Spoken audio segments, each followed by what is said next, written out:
In this video, we will see how you can take screenshot on your Mac. So there are various ways of taking screenshot. We will check one by one.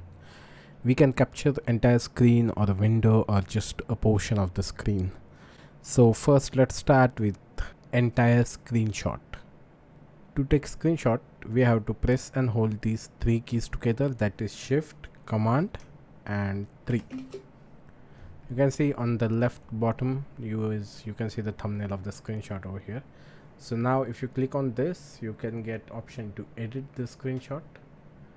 If you don't want to edit the screenshot, you can just keep it as it is and it should get saved on your screen. So it's because I have two monitors, so three monitors including my laptop screen and two additional monitors, so all screens are, you can see that there are three screenshots here.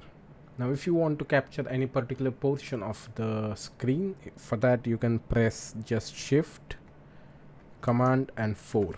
So you see the icon is changed here, and if you just want a particular portion, you can select that portion, whatever portion you want, and that much portion will be saved on your desktop by default. If you want to capture any window or software, what you have to click is Shift, Command, 4 and spacebar.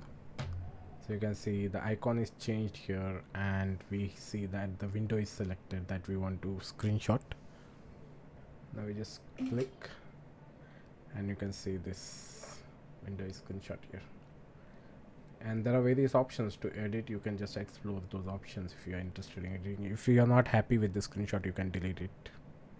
If you press Shift, Command and 5, you get option to either screenshot or record, like a video, a screen record of your screen. So you have option to capture entire screen, selected window or a portion which we just saw, or we can entire record screen or selected portion. There are options, various options if you want to have voice recording, etc. That's it. It's a simple tutorial. I think you like it. Thank you very much.